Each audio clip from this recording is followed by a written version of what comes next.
Welcome to Arc Salt Lake on this Tuesday morning. Time right now is 7 o'clock. You have no doubt noticed it has been a very notable summer across Utah. We had a record high all-time temperature set in Salt Lake City. We've seen wildfires and flash floods and quite a bit of monsoonal moisture along with those floods, definitely causing them.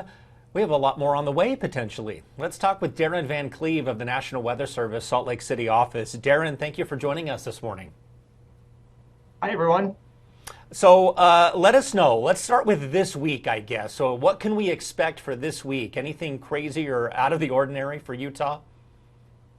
Yeah, well, as you probably heard on some of the news forecast segments earlier, we've got a couple days worth of thunderstorm potential on the way. Slightly cooler, although for most of us who wouldn't even consider it cool, I mean, we're talking highs here in Salt Lake in the upper 90s, getting close to 100. And then by the weekend, things dry out. And as it dries out, it heats up again.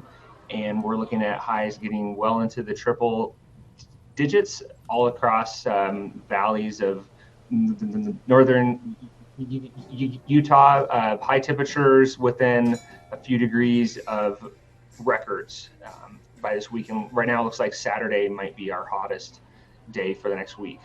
Okay, we'll talk more about that in just a second, but let's touch on this, the fact that I believe we tied our overnight warmest low temperature, basically. Can you talk about how the timing of that is a little strange, how it all works out, and why we tied and didn't break it?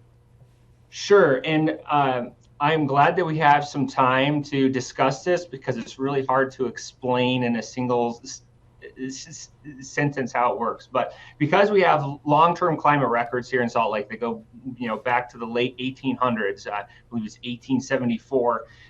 We have to have a standard and strict and rigorous way of saying at what point in the day do we call something a high, and at what point do we call it a low. And the way it works is we go midnight local standard time to midnight local standard time. Whatever the highest temperature and lowest temperature are, those become our official high and low for the day that go down in the record books.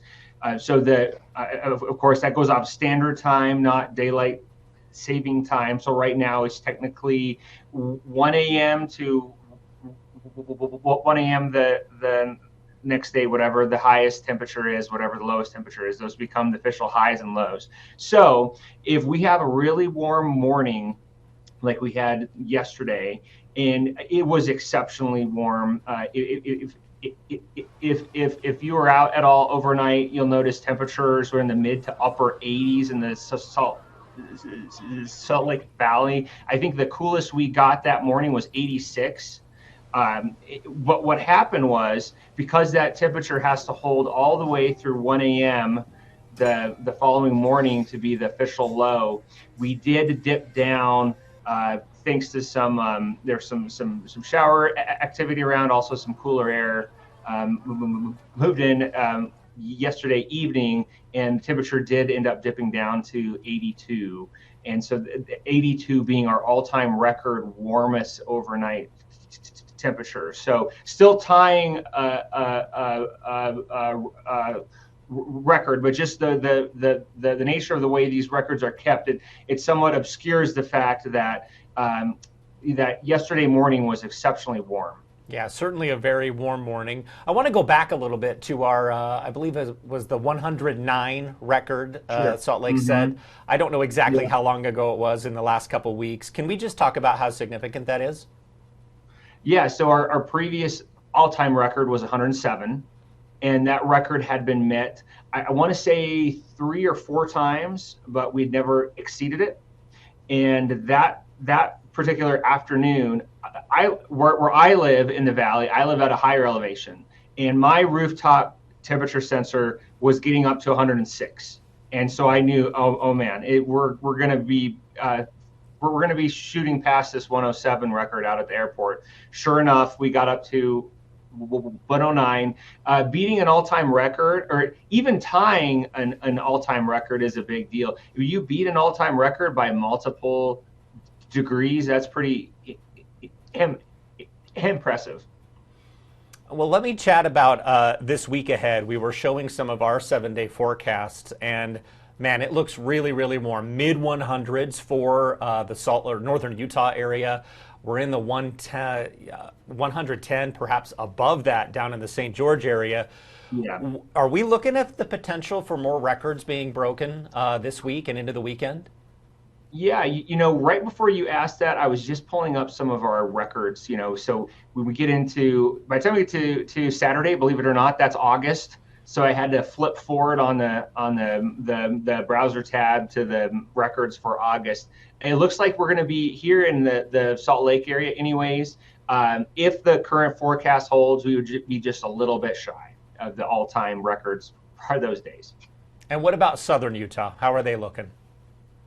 I don't have those records up in front of me right now, but based on what I've seen in past years, I think it would be same, just a little bit shy.